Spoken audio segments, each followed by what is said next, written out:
반갑습니다. 바울전도대 온라인 전도교육 네 번째 시간입니다. 오늘도 우리 진리의 주님께서 우리에게 사람을 살리는 지혜와 지식 주실 줄을 믿고 기대하며 함께 찬양하겠습니다.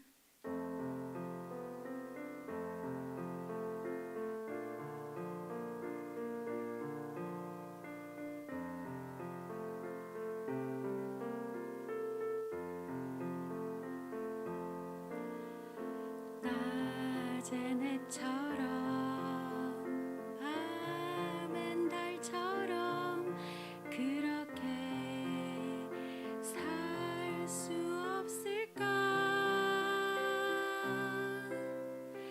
욕심도 없이 어두운 세상 비추어 온전히 남을 위해 살듯이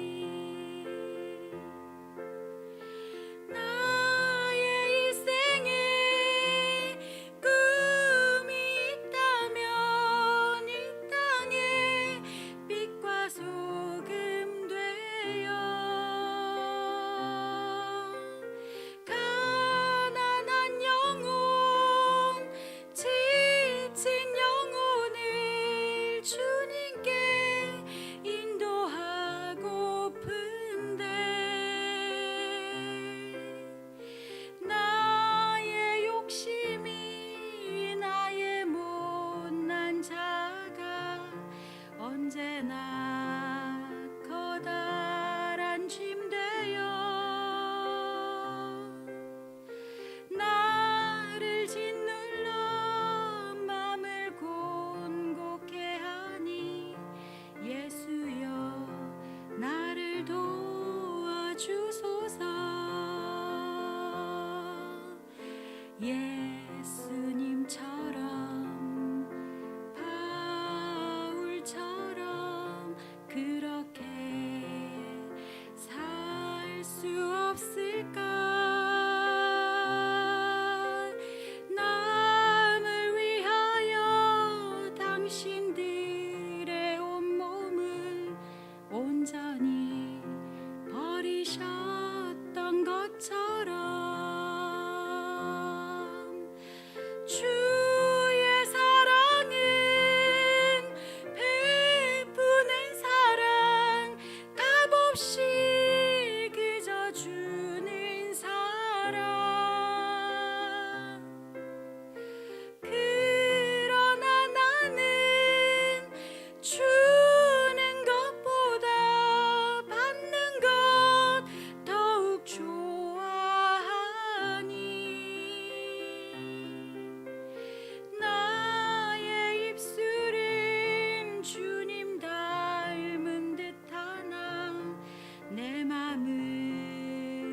아직도 추하여 받을 사랑만 계수하고 있으니 예수여 나를 도와주소서. 예수여 나를 도와주소서. 예수여 나를 도와주소서.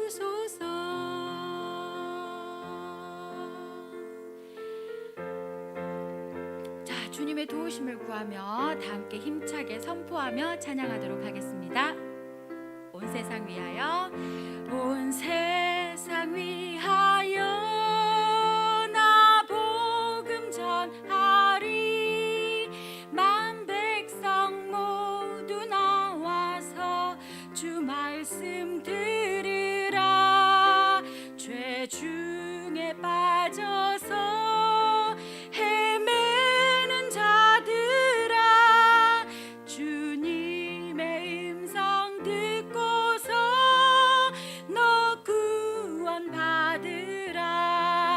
전하고 기도해 매일 증인 되리라. 세상 모든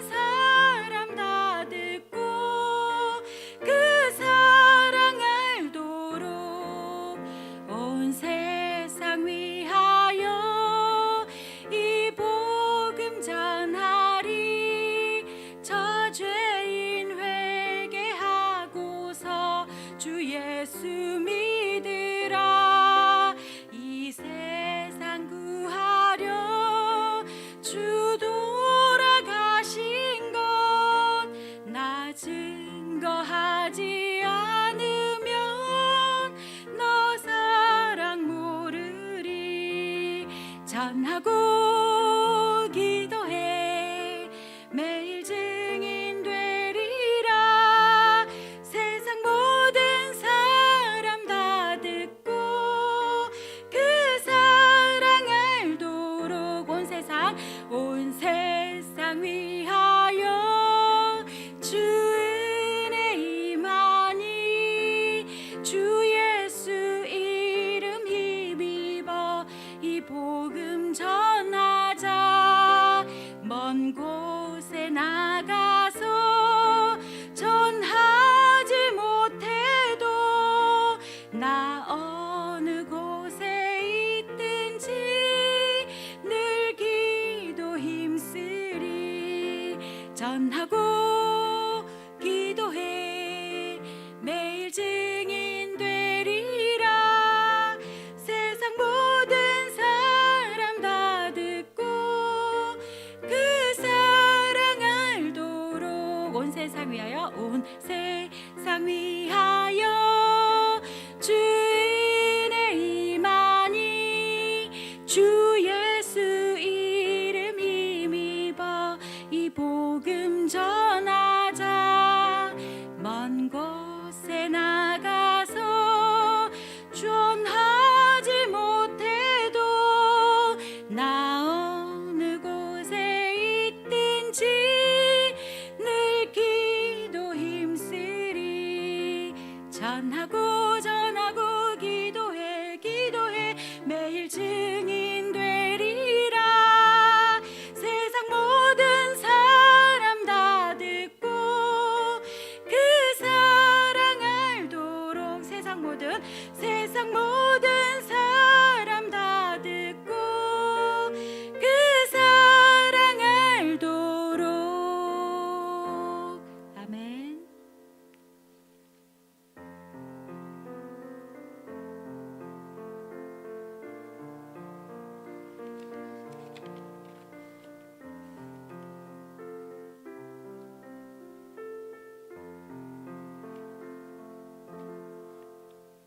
하나님 아버지, 은혜를 감사드립니다.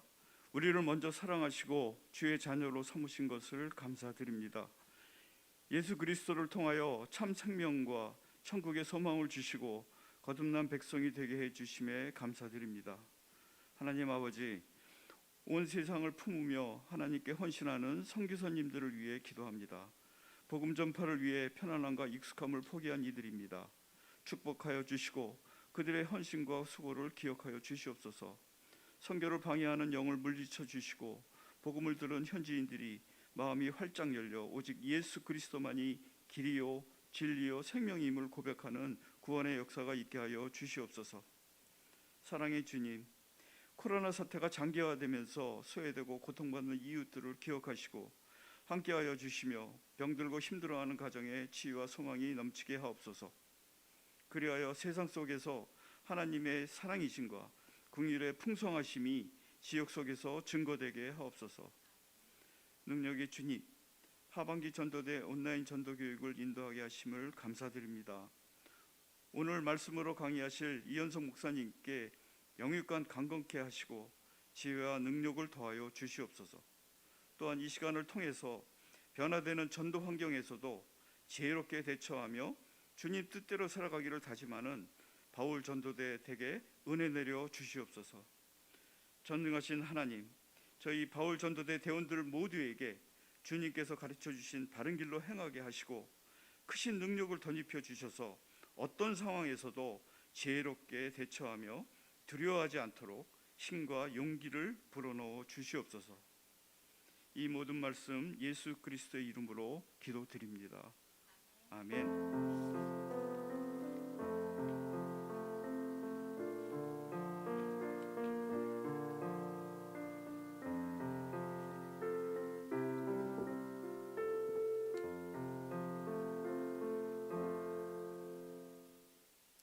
할렐루야. 네, 반갑습니다. 바울 전도대 온라인 전도교육 4주차에 참여하신 모든 분들을 주님의 이름으로 환영하고 축복합니다. 지난주에는 날과 절기를 지켜야 구원 얻음을 강조하는 가르침에 대해서 배웠습니다.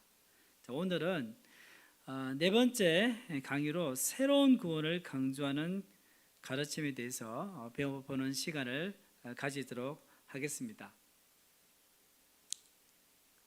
네, 안 넘어갔네. 넘어갑니다. 자, 여러분 구원 받으셨습니까? 아멘. 네, 어떻게 구원 받으셨습니까?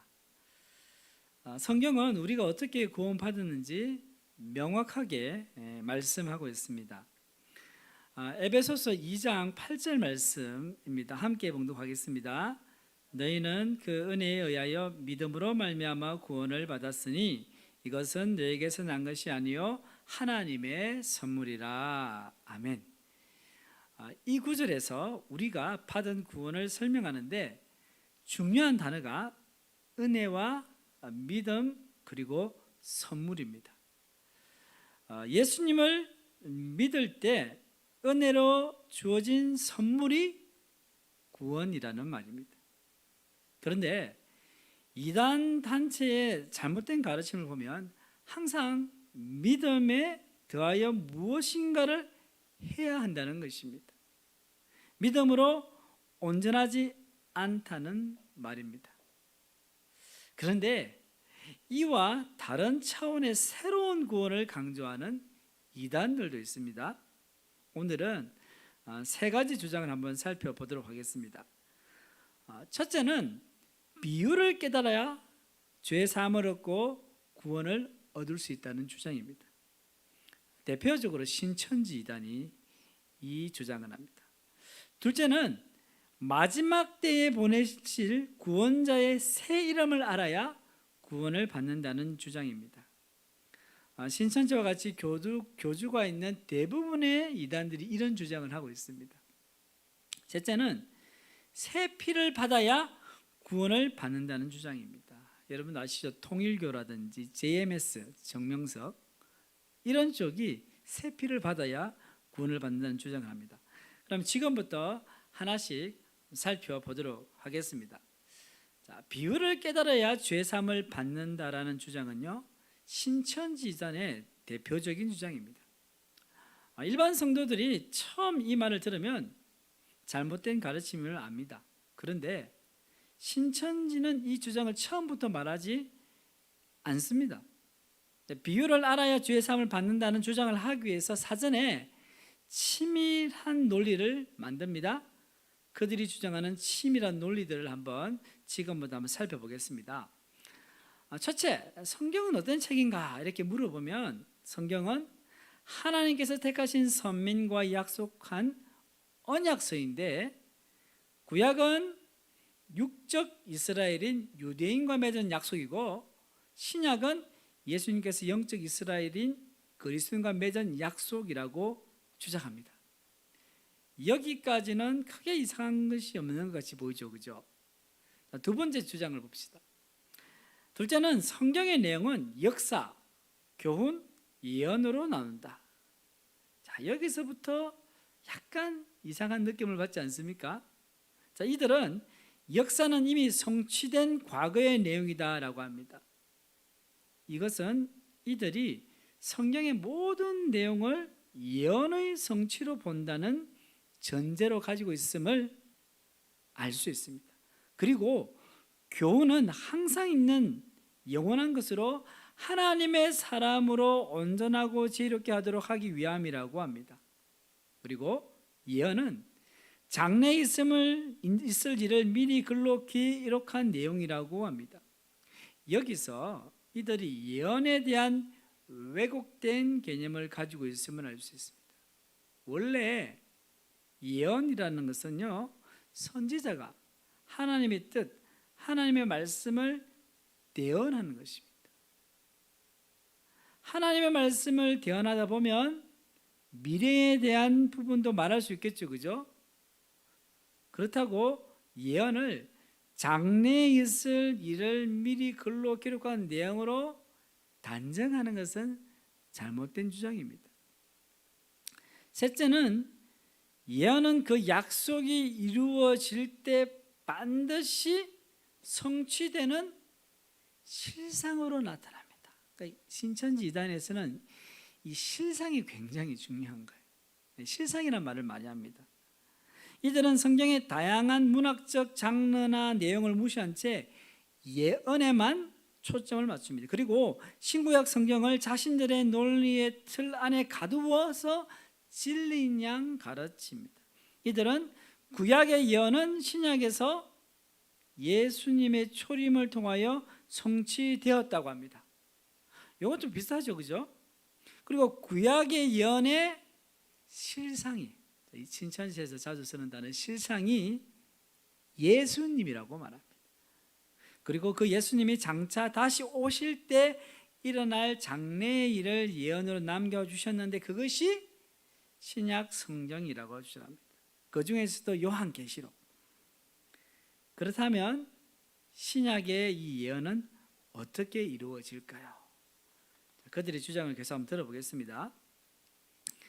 자, 문제는 이들의 주장에 따르면 그 예언의 성취는 알고 싶어도 알 수 없다는 것입니다. 아주 신비롭게 이제 딱 해놓은 거죠. 왜냐하면 성경은 장차 이루어질 비밀의 내용을 비유로 봉함하였기 때문이라고 합니다. 비유로 봉함, 다 감싸버렸다는 거죠. 가두어버렸다는 거죠. 이런 이유로 예수님께서도 천국 비밀을 비유의 말씀으로 감추어 놓으셨고 비유가 아니면 아무것도 말씀하지 않으셨다라고 말합니다. 이들은 넷째로 비유는 마지막에 하나님께서 비밀스러운 사건, 즉 비사로 감추신 것이라고 합니다. 자, 개역 성경의 요한복음 16장 25절 말씀인데 한번 읽어보겠습니다. 시작. 이것을 비사로 너에게 일렀거니와 때가 이르면 다시 비사로 너에게 이르지 않고 아버지에 대한 것을 밝히 이르리라. 아멘. 이들 신천지는요, 오직 제가 일부러 개역 성경 해놨죠, 그죠? 오직 개역 성경만을 사용하는 특징이 있습니다. 비사라는 단어는요, 개역 개정에서는 뭐라고 되어 있냐면 비유라고 되어 있습니다. 개역 성경이 자신들의 주장을 지지하는데 최적화되어 있다고 생각합니다. 결국 이들의 주장에 따르면 비유가 풀려야 마지막 때 하나님이 이루실 구원의 성취 실상, 특별히 마지막 때 봉함된 계시록의 성취 실상을 제대로 깨닫고 구원을 받을 수 있다는 것입니다. 여기서 성취 실상은요, 비유로 봉함되어 있던 것이 현실로 나타나는 것을 의미합니다. 구약의 예언이 성취 실상으로 누구로 나타났다고요? 예수님으로 나타났던 것 같은 논리인 거예요. 자, 다섯 번째는 비유는 봉함된 인봉을 푼 자에게 배워야 한다. 이들은 인봉을 푼 자는요, 계시록 10장에 보면 나오는 두루마리를 천사에게 받아 먹은 자라고 주장하면서 10장에 그런 말씀이 있어요. 천사가 딱 주는 두루마리를 받아 먹은 자가 있어요. 바로 그 사람, 사실상은 이단의 교조적 신천지 이만희라고 이야기합니다. 그러니까 결국 계시록의 성취 실상, 신약이 말하는 모든 것의 예언의 성취 실상이 누구라고요? 따라가다 보면 신천지 이만희가 되는 거예요. 이만희만이 이 봉함된 비유를 풀어줄 수 있다는 거예요. 자, 여섯째로 봉함된 비유를 깨닫지 못하면 마지막 때 구원의 역사에 동참할 수 없어서 죄사함을 받을 수 없다입니다. 이 주장은 예수님께서 하신 비유의 말씀을 근거로 하고 있는데, 자, 마가복음 4장 11절로 12절 말씀을 함께 읽겠습니다. 시작.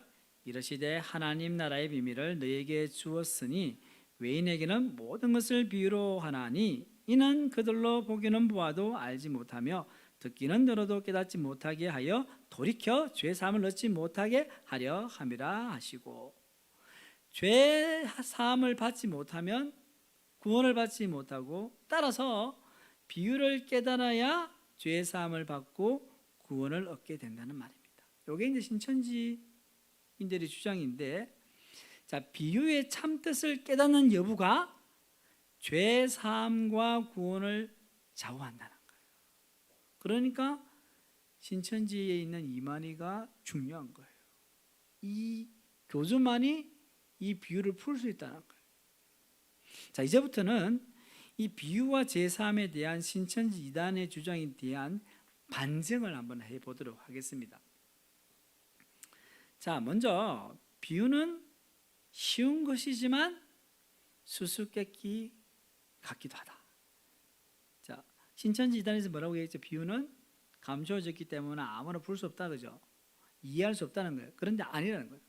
비유는 쉬운 것입니다. 그렇지만 수수께끼 같기도 하다는 거죠. 자, 신천지 이단은요, 성경을 모두 비유풀이로 합니다. 그래서 이들에게는 비유는 정말 중요합니다. 그러므로 비유가 무엇인지 정확히 알아야 합니다. 자, 그러면 비유란 무엇입니까? 우리가 설교 시간에 마태복음이나 복음서를 이렇게 설교 말씀을 듣다 보면 비유에 대한 설교도 듣잖아요. 자, 비유가 뭘까요? 자, 비유는요, 헬라어로 파라볼레. 자, 곁에를 의미하는 접두사 파라 더하기, 그 다음에 던지다, 두다, 놓다를 의미하는 동사 발로가 결합한 단어가 비유, 파라볼레. 즉 비유는 어려운 것을 이해하기 쉽게 곁에 다른 것을 보여주며 설명하는 것입니다. 예를 들어서 우리 언어 한글, 기억 있죠, 기억을 아무리 설명해도 잘 이해하지 못한 사람에게 딱 낫을 옆에다 던져두고는 이렇게 생긴 것이 기억이라고 하면 금방 알아듣는 것 같습니다. 그래서 견주어 설명하는 것은 당시 사람들이 이해하기 쉬운 일상생활의 것들이었어요. 잘 모르는 걸 이렇게 견줄 수 없잖아요. 쉽게 알 수 있는 것. 예수님께서 사용하신 비유는요, 일상의 것들을 통해서 보이지 않는 하나님의 나라의 현실, 특별히 예수님께서 천국에 대한 비유를 할 때, 천국이라는 것은 우리 인간이 눈으로 볼 수 있는 게 아니잖아요. 한 번도 경험 못 해본 거잖아요. 그러니까 그 천국이라는 추상적인 개념을 우리 일상생활의 어떤 것을 가지고 비유로 설명하는 거예요.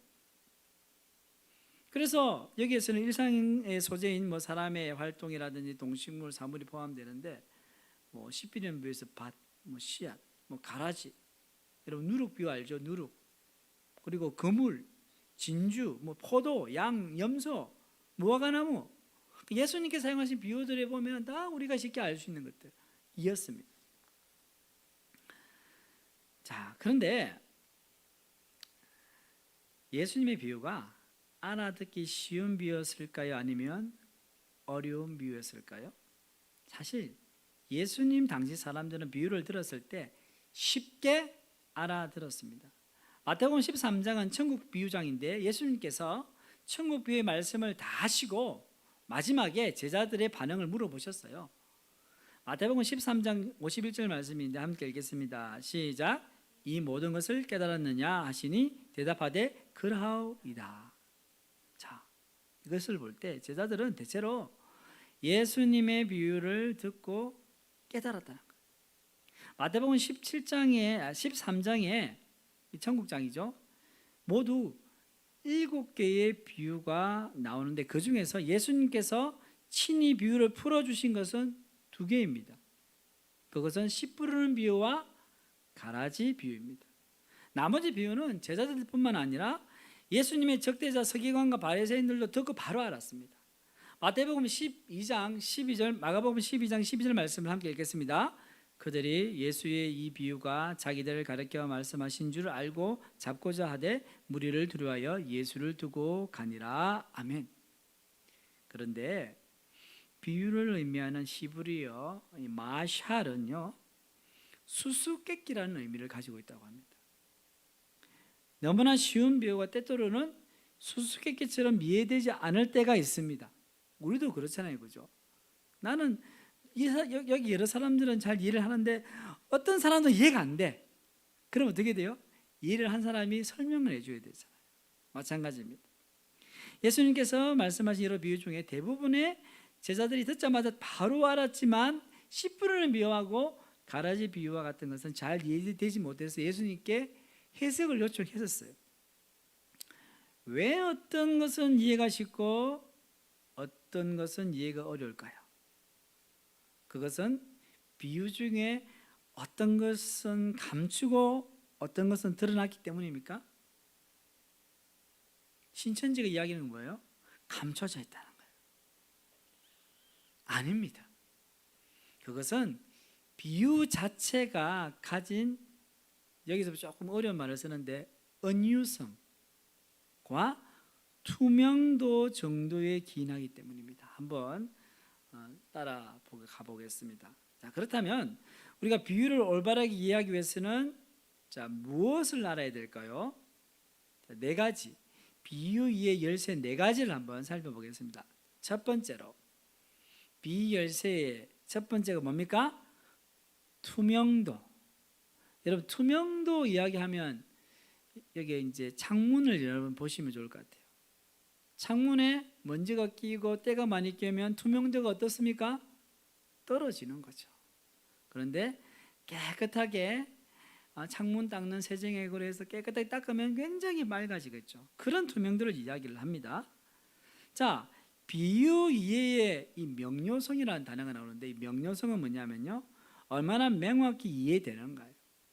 이 비유라는 것이 하나의 문장으로 되어 있잖아요. 그 문장이 얼마나 명확하게 이해되느냐가 명료성이에요. 비유 이해의 명료성은 비유 자체가 갖고 있는 투명도에 비례합니다. 투명도를 말씀드렸죠. 즉 비유가 없으면, 어떤 문장이 있는데 비유의 내용이 없으면 그 문장은 굉장히 투명도가 높아요. 왜? 뭘 해석할 게 없는 거예요. 그냥 바로 받아들일 수 있기 때문에. 반면에 비유가 막 들어가 있으면 애매한 거예요. 그러면 투명도가 떨어지는 겁니다. 자, 비유의 투명도가 선명할수록 비유는 그 뜻이 명료하게 드러나지만 비유의 투명도가 흐려지면 비유도 그 의미가 흐려집니다. 그렇다면 비유 내의 투명성과 불투명성을 좌우하는 것은 무엇인가요? 자, 이게 좀 어려운데 이는 비유에 내재된 은유성의 정도에 따라 좌우됩니다. 사실 은유성이란 말도 어렵진 않아요. 자, 비유의 은유성의 정도가 강화될 때는 비유의 투명도가 약화되고, 반면에 비유의 은유성의 정도가 약화될 때는 비유의 투명도가 강화됩니다. 자, 이렇기 때문에 다시 정리하면, 자, 비유의 투명도에 비례해서 비유의 명료성이 올라가는 거죠. 그 다음에 비유의 은유성에 반비례해서 비유의 투명도가 올라가는. 그러니까 비유의 은유성이 올라갈수록 투명도는 떨어지고 명확성도 떨어진다는 거예요. 명료성도. 그렇게 이해하시면 됩니다.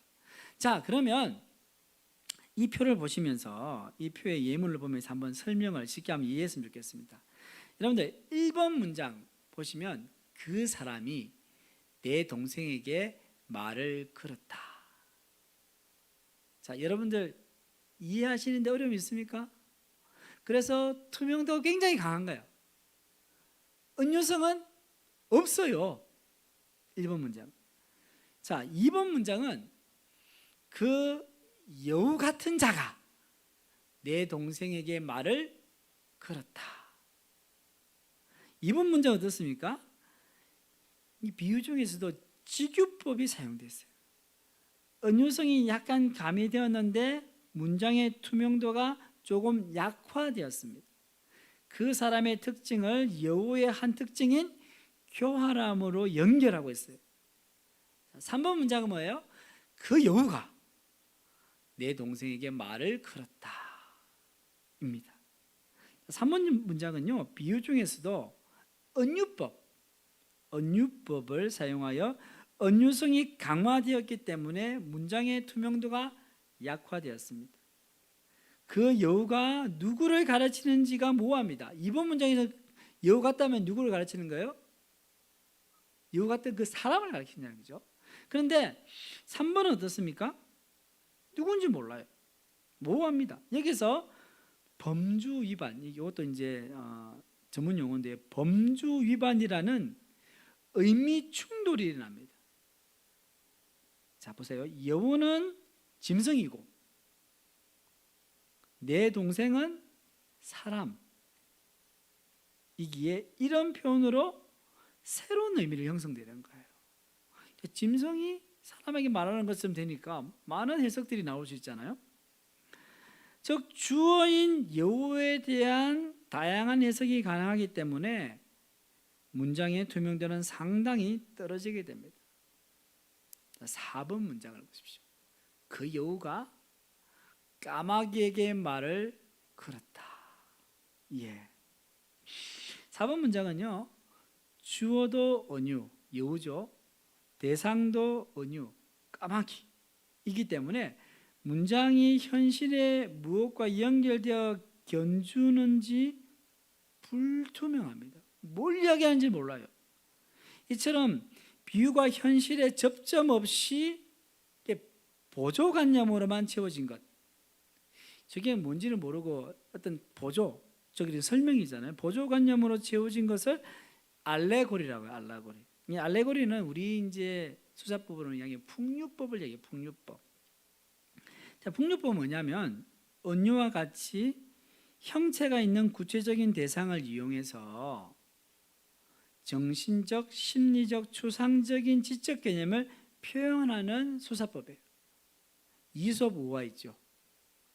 이런 게 대표적인 풍류법으로 지어진 이야기들이에요.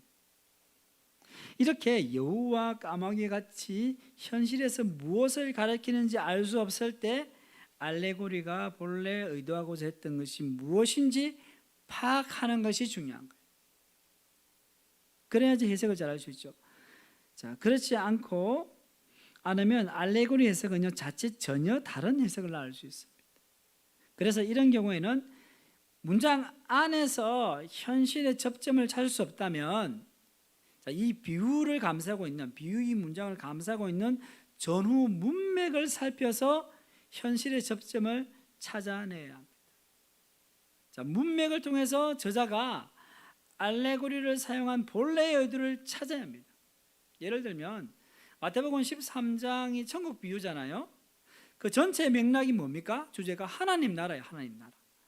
하나님 나라를 비유한 표현이기 때문에 이런 의도를 염두에 두고 알레고리적인 문장을 해석해야 한다는 거죠. 자, 두 번째 비유 열쇠는 뭐냐면요. 두 열쇠는 시대적 배경이에요.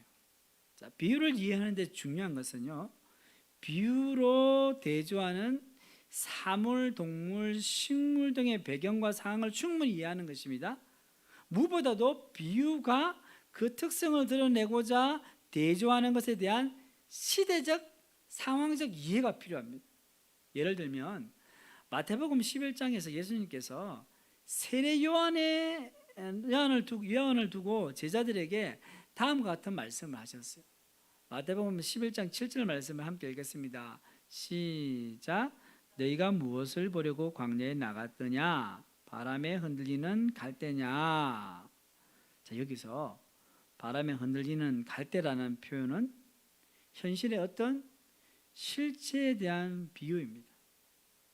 예수님 당시 시대적 배경을 제대로 이해하지 못하면 이 구절을 잘못 해석할 수 있습니다. 대체로 이단 단체는요 시대적 배경을 전혀 고려하지 않고 해석을 하는데, 그래서 이들은 세례 요한은 바람에 흔들리는 갈대와 같이 믿음을 잃고 흔들리는 자였다고 폄하하려고 합니다.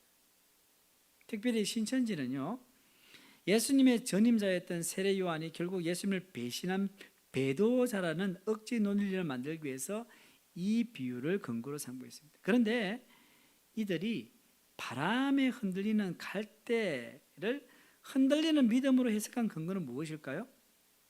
자, 그것은 프랑스 철학자 파스칼의 명언, 인간은 흔들리는 갈대다 에서 가져온 겁니다. 이런 해석은 자의적인 해석이라고 할 수 있습니다.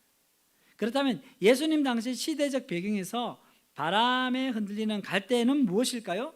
바람에 흔들리는 갈대는 예수님 당시의 통치자 헤롯 안티파스가 주조한 동전의 상징이었습니다. 자, 이겁니다, 이거. 제가 인터넷에 찾아보니까 이런 동전이 나오더라고요. 저게 헤롯 안티파 시대에 만들었던 동전이에요. 저 동전에 보면 뭐가 있습니까? 갈대 모양이 있죠. 갈대 모양. 여기 나옵니까? 갈대 모양이 있습니다. 자, 로마 황제는 동전에다가 자신의 얼굴을 넣을 수 있었지만 속국의 왕은요 그렇게 하지 못했습니다. 그러나 헤롯 왕은 자신의 얼굴을 놓지 못했지만 갈릴리 지역에 편만하게 자라는 갈대를 동전에 형상화해서 자신이 통치하는 지역의 아름다움과 풍요를 표현했습니다. 그러므로 바람에 흔들리는 갈대는 무엇을 상징합니까? 그것은 역사적으로 볼 때 1차적으로는 헤롯 왕이 헤롯 왕, 그리고 2차적으로는 왕을 상징하는 거예요. 그러므로 예수님 말씀을 다시 해석하면요, 자, 이런 의미가 됩니다. 너희가 무엇을 보려고 광야에 나갔더냐? 바람에 흔들리는 갈대냐? 이 말은요, 너희가 광야에 나가서 새 왕을 찾고 있느냐? 이 의미의 지문이 되는 것입니다. 자, 세 번째 비유 이해의 열쇠는 뭡니까? 문맥입니다. 비유를 잘 이해하려면요, 비유의 문맥을 잘 살펴봐야 됩니다. 문맥 안에서 대조하는 것의 어떤 특징이 견주와 연결되어 있는가를 이해하는 것이 필요합니다. 예를 들어서, 자, 시는 하나님의 말씀을 쉽게 이해하도록 하기 위해서 시의 한 특징, 곧 씨가 심어져 싹을 틔우는 특징이 사용되어 있습니다. 이런 시의 특징은 말씀이 마음에 새겨져 삶으로 결실하는 특징과 연결됐다는 거예요. 이것은 마태복음의 천국 비유 안에서만 사용된 특징입니다. 자, 천국 비유에서 그 씨앗이 말씀으로 이해됐다는 거예요. 그걸 우리가 잘 견제해야 됩니다. 그런데 이단들은 이것을 성경 전체에 일반화하여 기계적으로 해석하며 문단마다 다르게 사용된 비유의 의미를 왜곡시켜서 자신들이 원하는 교리를 지지하게 합니다. 예를 들어서 다음 문장을 보십시오. 자, 예레미야 31장 27절 말씀을 함께 읽겠습니다. 시작. 여호와의 말씀이니라. 보라, 내가 사람의 씨와 짐승의 씨를 이스라엘과 유다 집에 뿌릴 날이 이르리니. 자, 이단 잔치에서는 여기에 나오는 씨를 뭐라고 하냐면 말씀으로 해석합니다. 자, 그렇게 되면 사람의 씨는 뭐가 됩니까? 사람의 말씀이 되고, 짐승의 씨는 뭡니까? 짐승의 말이 됩니다. 그래서 이단 단체들은 이 구절을 갖고 사람의 씨, 즉 사람의 말씀은 예수님이, 그리고 짐승의 씨, 즉 짐승의 말은 사탄이 뿌린 씨라고 주장을 합니다. 그러나 주목할 것은 씨 뿌리는 자가 여기 보면 나입니다. 내가 있죠. 나가 누굽니까? 예, 여호와 하나님, 여호와 하나님. 하나님이 사람의 씨도 사탄의 씨도 뿌린다는 것입니까? 좀 이상하죠, 그죠? 이렇게 씨를 마태복음 13장에서 말하는 말씀으로 해석하면 왜곡된 해석이 일어나게 된다는 거죠. 자, 예레미야 이 전후의 문맥을 보면요, 이 구절에 이 씨는 말씀을 비유한 씨가 아니라 후손을 비유한 씨입니다. 여러분들, 우리가 내 씨 하면서 우리 가족들을 이야기할 때, 후손을 이야기할 때 씨라는 말을 쓰잖아요, 그죠? 바로 그 후손을 이야기하는 거예요. 즉 황폐하게 된 땅에 사람의 자손과 짐승의 자손을 풍성하게 번성하도록 하겠다는 말씀입니다. 이처럼 비유는 비유가 사용된 문맥에 따라서 각각 의미가 다릅니다. 자, 네 번째로 비유의 열쇠는 신뢰입니다. 자, 비유를 이해하려면요, 비유를 말한 이에 대한 신뢰도가 중요합니다. 예수님의 비유를 이해하려면 예수님을 신뢰하고 잘 알아야 합니다. 하지만 예수님을 불신하고 의심하고 미워하면 그 비유는 크게 다가오지 않을 뿐만 아니라 듣고 인지적으로 안다고 하더라도 그 비유에 담긴 진리를 이해하지 못하게 됩니다. 마치 말씀을 듣는 성도가 설교자에 대한 신뢰가 없으면 그 말씀의 은혜를 받지 못하는 것과 같은 이치입니다. 자, 바리새인과 서기관들은 예수님의 비유를 인지적으로 알았지만 머리로는 이해했어요. 근데 예수님을 신뢰하지 않았기 때문에 비유를 듣고 오히려 예수님을 잡아 죽이려고 했습니다. 자, 그리고 이제 성경의 비유는요, 마지막 때의 일을 비사로 감추기 위한 것이 아닙니다. 아까도 이제 비유 안에 봉함됐다 했잖아요. 그게 아니라는 거예요. 도리어 비유는 그동안 감추었던 하나님의 나라의 비밀을 쉽고 아주 충격적으로 폭로시키는 도구입니다. 이단 단체가 장차 일어날 일을 비사로 감추었다고 인용하는 요한복음 16장 25절은 그 본뜻을 왜곡했습니다. 여기서 비사는요, 개혁 개정 성경을 뭐라고 했죠? 비유라고 했어요. 영어로는 패러블이고 헬라어로는 파라볼레라고 되어 있습니다. 자, 개혁 성경과 개혁 개정 성경의 말씀 한번 비교해서 한번 봅시다. 자, 같은 요한복음 16장 25절 말씀인데요. 다 갖고 뭐가 달라요? 비사는 비유로 되어 있죠. 그래서 아까 말씀드린 것처럼 신천지 이단은요, 개혁 성경만을 써야 되는 거예요. 비사, 비밀로 된 거예요. 비밀로 된 거예요. 자, 중요한 것은 여기서 예수님께서 비유로 제자들에게 이르신 내용이 뭔가예요. 잘 보십시오. 그것은 바로 앞 21절과 22절 말씀에 나오는 해산할 여인의 진통과 해산의 기쁨을 비유로 말한 것입니다. 이는 예수 그리스도께서 지실 십자가의 고난과 구원의 역사의 기쁨을 빗대어 말씀하신 것입니다. 그런데 예수님께서는 때가 이르면 밝히 이를 때가 올 것이라고 말씀을 하십니다. 그러면 이 때는 언제를 말할까요? 예수님께서 십자가를 지시겠다는 때를 말합니다. 즉 예수님께서 밝히 이르신 것은 십자가 죽음을 말하는 거예요. 저기 보면 예수님께 때가 이르면 다시는 비유로 너에게 이르지 않고 아버지에 대한 것을 밝히 이른다고 했잖아요. 그게 뭐냐면 예수님께서 지신 십자가의 죽음이라는 거죠.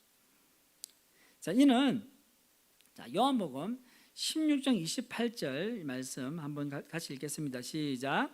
내가 아버지에게서 나와 세상에 왔고 다시 세상을 떠나 아버지에게로 가노라. 이 말씀에 명확히 표현되어 있어요. 뭐라고 되어 있죠? 다시 세상을 떠난다는 표현이 뭡니까? 예수님의 십자가 죽음을 의미하는 거예요. 이 예수님의 말씀을 들은 제자들이 어떻게 반응했습니까? 16장 29절 말씀 읽겠습니다. 시작. 제자들이 말하되 지금은 밝히 말씀하시고 아무 비유로도 하지 아니하시니. 자, 여기서 지금은 예수님께서 다시는 비유로 이르지 않고 밝히 말하겠다고 하신 때, 즉 십자가를 지시기 전을 말합니다. 자, 이것을 볼 때 제자들은 예수님께서 비유로 자신의 죽음에 대해 말했을 때 무슨 뜻인지 알고 있었을까요? 몰랐을까요? 비유로 말씀을 하셨는데 그것을 알고 있었다는 거예요. 그렇기 때문에 29절에 제자들이 말하되 지금은 밝히 말씀하시고 아무 비유로도 하지 않으신다는 거죠. 예수님께서 죽으실 거죠. 예수님께서는 3번 자신의 죽음을 예고하셨거든요. 이처럼 예수님의 비유는 감추기 위한 것이 아니라는 사실을 알 수 있습니다. 예수님의 비유는 감추는 것이 아니라 우리가 잘 이해할 수 있도록 하기 위해서 비유를 사용하신 것입니다. 자, 3번째로는 그렇다면 마태복음 4장 12절의 말씀인데요. 여러분들 한번 같이 읽어보겠습니다. 시작. 그들로 보기는 보아도 알지 못하며 듣기는 들어도 깨닫지 못하게 하여 돌이켜 죄의 사함을 얻지 못하게 하려 함이라. 자, 이 말씀은 어떻게 이해해야 될까요? 분명히 뭐라고 했어요? 죄의 사함을 얻지 못하게 한다는 것이죠. 이를 위해서는 먼저 바로 앞에 이어지는 11절 말씀을 함께 본문을 이해해 볼 필요가 있습니다. 11절 말씀을 함께 읽겠습니다. 시작. 이르시되 하나님 나라의 비밀을 너에게 주었으나 외인에게는 모든 것을 비유로 하나니. 자, 여기서 하나님 나라의 비밀은 예수 그리스도를 통해 이루실 구원의 비밀을 의미합니다. 그리고 너희는 누구를 이야기할까요? 예수님의 제자들을 이야기합니다. 자, 그리고 외인은 누구를 이야기할까? 외인은 예수님을 적대시하는 서기관과 바리새인들을 의미합니다. 그래서 12절을 보시면 그들로 했죠. 그들은 11절의 외인에 대한 지시 대명사로서 서기관과 바리새인과 같은 그리스도를 거부하는 자들을 이야기하는 거예요. 그들이 누구라고요? 예수님을 거부하는 자들입니다. 이를 바탕으로 12절 말씀을 해석하면 이렇습니다. 그리스도를 거부하는 이들에게는 하나님의 놀라운 구원의 역사를 설명하는 신비로운 천국 복음을 깨닫는 마음과 보는 눈과 듣는 귀를 주지 않으셨다는 의미예요. 이것은 마치 출애굽기에 여호와께서 바로의 마음을 강팍하게 하셨다라는 표현과 유사합니다. 하나님의 주권적인 측면에서는 이는 분명히 하나님이 강팍하게 하신 것이지만 바로의 입장에서 볼 때는 스스로가 마음을 강팍하게 한 것이기 때문입니다. 자, 그래서 마태복음 4장 12절 이 말씀이 사실은 이사야 6장 9절에 10절 말씀을 인용한 말씀이에요. 이 말씀을 한번 읽어보겠습니다. 시작. 여호와께서 이르시되 가서 이 백성에게 이르시기를 너희가 듣기는 들어도 깨닫지 못할 것이요 보기는 보아도 알지 못하리라 하여 이 백성의 마음을 둔하게 하며 그들의 귀가 막히고 그들의 눈이 감기게 하라. 염려하건대 그들이 눈으로 보고 귀로 듣고 마음으로 깨닫고 다시 돌아와 고침을 받을까 하노라 하시기로. 거의 똑같은 말씀이죠. 여호와 하나님께서 이사야 선지자를 통하여서 백성들에게 이렇게 예언하라고 말씀하셨다. 자, 이 말씀을 유심히 살펴보면요, 구약 시대에 우상 숭배하는 자들의 특징적인 모습임을 알 수 있습니다. 자, 우상 숭배하는 죄는 결국 우상을 닮게 만드는 비극적인 결과를 초래하는데 말하지 못하고 눈이 있어도 보지 못하고 귀가 있어도 듣지 못합니다. 여러분들 성경의 시편에도 보면 우상에 대해서 설명할 때요, 입이 있어도 말 못하고 눈이 있어도 보지 못하고 귀가 있어도 듣지 못한다고 했어요. 그게 너희들이 섬기는 우상이라고 표현하는 거예요. 그러니까 그런 우상을 섬기게 되면 하나님의 말씀을 우리가 듣지 못하는 거예요. 귀가 있지만, 그리고 우리 눈이 있지만 하나님의 영광을 볼 수가 없다는 거예요. 우상을 섬기게 되면 우리도 동일하게 우상처럼 되어버린다는 거예요. 그런 말씀을 하는 거예요. 그래서 메시지 성경을 보면 좀 더 우리가 상세히 알 수 있는데요, 이걸 한번 보겠습니다. 제가 한번 읽어드릴게요. 귀를 쫑긋하고 들어도 알아먹지 못하리라. 뚫어져라 쳐다보아도 알아보지 못하리라. 이 백성을 손가락으로 귀를 틀어막고 눈가락으로 눈을 가린 바보 천치로 만들어라. 아무것도 보지 못하고 아무 말도 듣지 못하도록 뭐가 뭔지 도무지 깨닫지 못하고 그래서 돌이켜 고침받지 못하도록, 이런 표현. 이사야 시대 이스라엘 백성들이 하나님을 떠나 우상 숭배함으로 귀와 눈은 있지만 하나님의 말씀을 듣지도 보지도 못했습니다. 이 안타까운 하나님의 마음을 이렇게 표현한 거예요. 마찬가지로 예수님 시대의 서기관과 바리새인처럼 예수님을 거부한 자들은 우상 숭배자들과 똑같은 영적 문제가 발생했던 것입니다. 그러므로 비유를 모르면 죄 사함을 받지 못한다는 말은 이단들의 주장처럼 교주가 전해주는 말씀을 듣지 않으면 죄 사함을 받지 못한다는 말이 아닙니다. 이 말은 비유가 가리키는 폭로된 하나님의 비유가 가리키는 폭로된 하나님의 나라의 비밀인데, 예수 그리스도의 구원의 경륜과 십자가를 제대로 알지 못하고, 그러니까 주님께서 비유를 이렇게 쉽게 풀어냈는데도 그 비유의 말씀을 통해서 하나님 나라 그리고 구원의 경륜을 알지 못하면 어떻게 된다고? 결국 이를 불신하고 거부하면 고침받지 못하여서 죄 사함을 얻지 못하게 된다는 의미입니다. 중요한 것은 비유를 깨닫는 여부가 예수님을 믿고 받아들이는 여부에 달려 있다는 사실입니다. 아까 말씀드렸죠. 비유에서 중요한 열쇠가 신뢰. 내가 예수님을, 하나님을 마음을 열어서 받아들일 때 이 말씀이 들리는 거예요.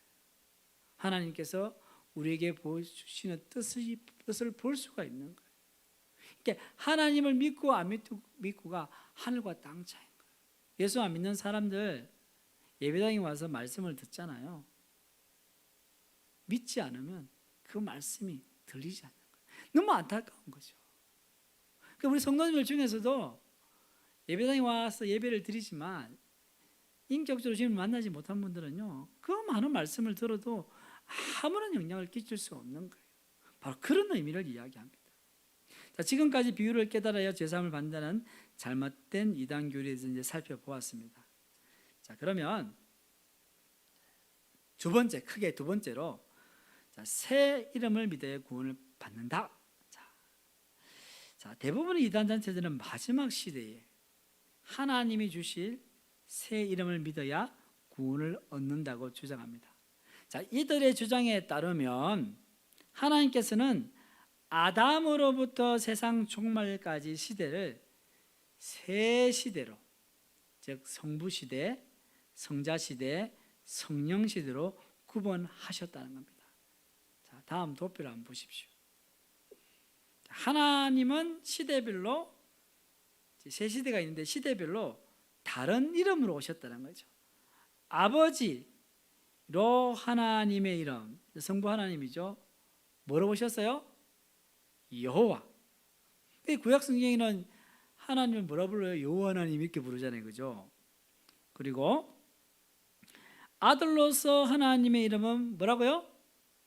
예수님, 예수라고 합니다.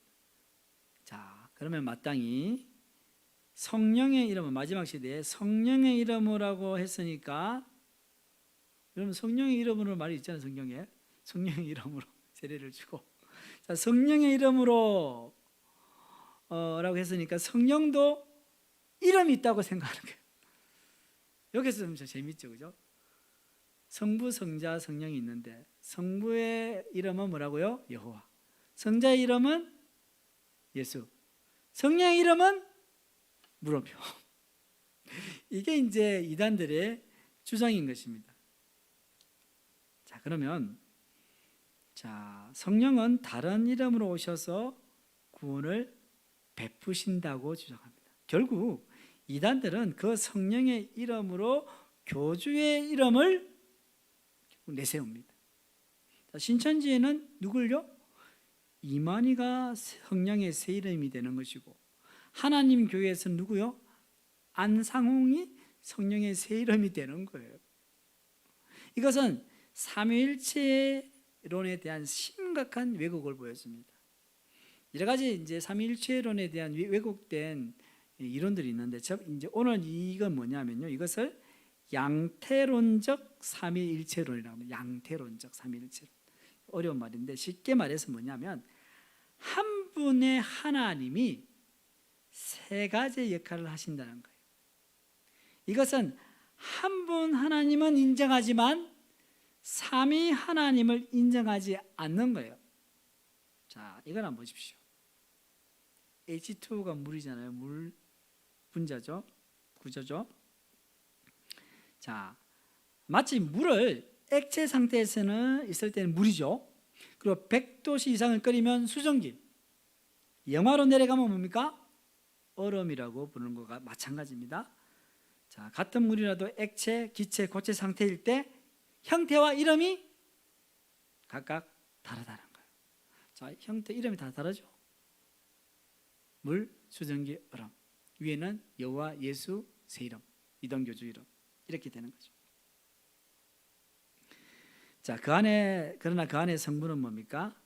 동일하게 인 것처럼 하나님은 성부, 성자, 성령 이름으로 각각 달리 오셔서 본질은 동일한 한 분 하나님이시라는 말입니다.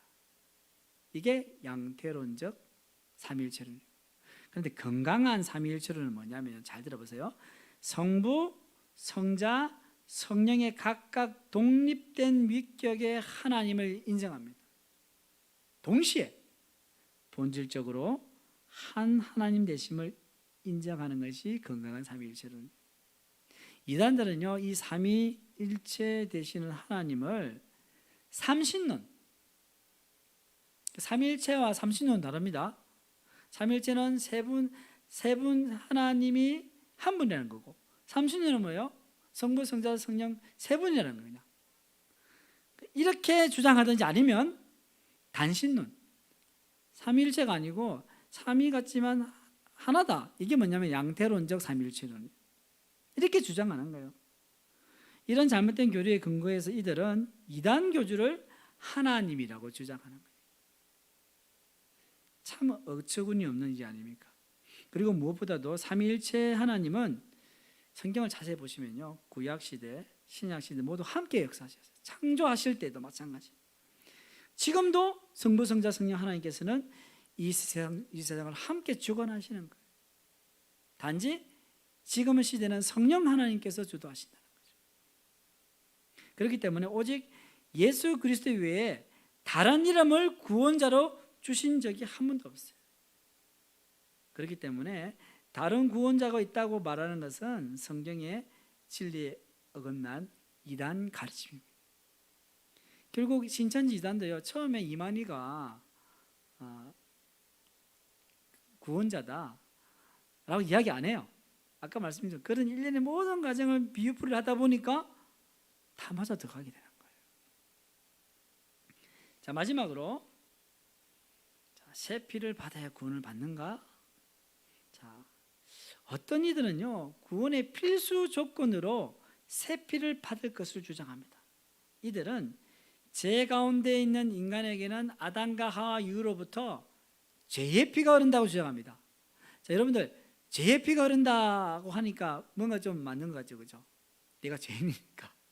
자, 여기까지 봅시다. 주장하고, 그리고 사람의 피가 더러워진 것은, 자, 여기부터 이상합니다. 최초의 인류인 아담과 하와의 피가 뱀과 잘못된 관계로 인해 더러워졌기 때문이라고 말합니다. 자, 이들은요, 하와가 선악과를 따먹었다는 단어를 성관계를 암시하는 표현으로 봅니다. 여러분들 이게 우리 한글에도 따먹다 그런 말이 있잖아요, 그죠? 이상하게 이단들은요, 이게 성경은 지금 저 팔레스타인에서 지어졌고 2000년 전에 지어진 책인데 어떻게 지금 우리가 쓰는 이 따먹다는 이 표현을 여기다 갖다 붙이는지 모르겠어요. 어쨌든 그렇게 이야기를 하면서 또 근거 성경 본문을 또 뭐라고 되냐면요,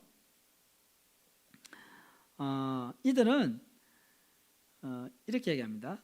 그 근거로 선악과를 먹고 부끄러워 하체를 가렸다는 점을 냈습니다. 그렇죠? 가렸잖아요. 이걸 보고는 다 연결시키는 거예요. 이들은 타락한 피는 깨끗한 피로 갈아야 한다. 무슨 수혈 받는 것도 아니고 아니면 투석하는 것도 아니고 이 갈아야 된다는 거예요. 피가 더러워져 있기 때문이로. 자, 보십시오. 이것은 바로 피가름 또는 피가름 교리라고 합니다. 자, 피가름 교리는요, 한국 기독교 초기 이단으로부터 시작돼 꽤 오래된 역사를 가지고 있습니다. 이는 영체 교환이란 이름으로도 한동안 시행됐어요. 같은 말이에요. 영체 교환, 피가름, 피가름 같은 말이에요. 오늘날에도 이런 이단 교주가 자신의 피는 죄가 없고 자신의 새 피를 받아야 구원을 얻는다고 가르치며 행음을 붙이고 있습니다. 여기에서 해당되는 대표적인 이단이 뭡니까? 통일교, JMS, 만민중앙교회 이제로 가시죠. 다 여기 보면 이 정명석도 그렇고 이재력도 다 이런 성적인 문란 그리고 이런 일 때문에 이미 법정에서 징역을 받고 교도소에 갔어요. 그래도 그들을 따르는 사람들은요, 그래도 자기 교주라고 생각하는 거예요. 얼마나 세뇌를 당했습니까? 그러니까 이런 피가름 교리를 가르치니까 자연스럽게 이런 어떤 행음을 할 수밖에 없게 되는 거죠. 자, 이것은요, 잘 들어보십시오. 죄를 물질적인 존재로 이야기에 발생하는 오해입니다. 여러분, 우리 피 속에 죄가 흘러다니는 게 아니에요. 그러니까 죄를 존재론적으로 이해하면 언뜻 듣기는 그럴듯해요. 그러나 엄밀히 따지고 들어가면요, 이 성관계로 피가 더러워진다는 것은 비논리적인 주장이에요. 그러니까 반대로 새 피를 받은 교주와 성관계를 하면 피가 깨끗해진다는 것도 이 비과학적인 거예요. 여러분들 과학적으로 생각해 보세요. 성관계인데 피가 뭐 바뀝니까? 수유를 받아야죠. 그죠? 전혀 상관이 없는 거예요. 그러니까 성경은 죄를 관계적 개념을 보고 있는 거예요. 존재적인 인정이 아니에요. 부부 싸움을 했잖아요, 여러분들. 부부 싸움을 했으면 부부 싸움을 통해서 관계가 깨지면 그 깨진 죄가 어디 있어요? 관계가 나빠진 거잖아요. 그게 죄인 거예요. 그런데 죄를 존재론적으로 생각하니까 이런 어처구니 없는 일들이 발생하게 됩니다. 하나님과의 관계에서 또 사람과의 관계에서 발생하는 것이 죄입니다. 그렇기 때문에 새 피를 받아야 구원을 받는다는 것은 정말로 터무니없는 주장이 아닐 수가 없습니다. 자, 지금까지 비유를 깨달아야 죄사함을 받는 것과 또 새 이름을 믿어야 구원받는 것, 그리고 새 피를 받아야 구원받는다는 이단의 잘못된 구원관을 살펴봤습니다. 여러분들 참 이상한 이단도 많죠. 그런데 여기에 많은 사람들이 빠져 있어요. 왜? 이걸 모르니까. 자, 이제 함께 기도하는 시간을 가지도록 하겠습니다. 오늘도 5가지 기도 제목을 가지고 함께 기도하겠습니다. 온라인 전도 교육을 통해서 바른 구원론을 정립하여 담대히 복음을 전하게 하소서. 두 번째로는요, 올해 전도하기를 원하는 대상자를 위해서 기도합시다. 여러분들의 가족들 중에서, 친구들, 또 지인들 중에서 하나님 올해 꼭 구원 받을 수 있도록, 그들에게 복음을 전할 수 있도록, 복음이 들어갔을 때 하나님 변화될 수 있도록 기도해 주시고, 그리고 16기 전도 훈련하기 위해서 기도합시다. 이번 주는 6주차 모임을 가집니다. 우리 훈련자 훈련생들이 하나 되어서 훈련에 잘 동참하게 하시고 훈련을 통하여서 하나님을 깊이 만날 수 있도록 기도해 주시고요. 우리가 교회적으로 회복력 있는 신앙 캠페인이 진행되면서 또 새임 40일이 힘차게 출발되어서 진행되고 있습니다. 우리 많은 성도들이 이번 신앙 캠페인을 통하여서 하나님 앞에 자신을 돌아보게 하시고 회복력 있는 신앙으로 회복될 수 있도록 기도해 주시고, 마지막으로 한국교회가 사랑과 섬김으로 신뢰성을 회복하고 복음의 문이 열릴 수 있도록 우리 주여 한번 큰 소리 외치고 합심으로 기도하겠습니다. 주여, 하나님 아버지여, 참으로 감사드립니다. 저희들을 사랑하셔서 인도하신 하나님 아버지여, 성령의 능력으로 권능으로 충만히 채워 주시옵소서. 하나님, 온라인 전도 교육을 통해 주께 나가기를 원합니다. 하나님 도와주시기를 원합니다. 하나님 바른 구원론을 정립하게 하시고 담대히 복음을 전할 수 있는 저희들 될 수 있도록 은혜를 다하여 주옵소서. 올해 전도하기를 원하는 대상자들이 있습니다. 하나님, 우리 가족들, 사랑하는 배우자, 사랑하는 하나님 부모님들, 우리 자녀들, 친구들, 지인들이 있습니다. 하나님 은혜를 베풀어 주시옵소서. 주님, 그들 가운데 하나님의 사랑이 은혜가 임할 수 있도록 역사하여 주시기를 원합니다. 16기 전도를 훈련하기 위해서 기도합니다. 이번 6주차 모임 가운데 함께 하시고 말씀을 통해서 변화되게 하시고 우리 훈련생 훈련자들이 더욱 힘을 내어서 복음을 전하며 배울 수 있도록 주님 역사하여 주옵소서. 회복 있는 신앙 캠페인과 세임 40일을 통해서 우리 성도들이 주님을 더 깊이 만날 수 있도록 하나님 은혜를 다하여 주시고 한국교회가 사랑과 섬김으로 신뢰성을 회복하고 복음의 문이 활짝 열릴 수 있도록 주님 은혜를 다하여 주시옵소서. 이 모든 말씀 우리 주 예수님의 이름으로 기도드립니다. 아멘. 네, 오늘 이렇게 함께 참여해 주셔서 감사드립니다. 오늘도 들으신 강의 잘 또 살펴보시고 또 조금 이해 안 되는 부분이 있다면 다시 보기 영상으로 함께 했으면 좋겠습니다. 그럼 한 주간도 또 승리하시고 복된 한 주간 되시기를 축복합니다. 샬롬. 네.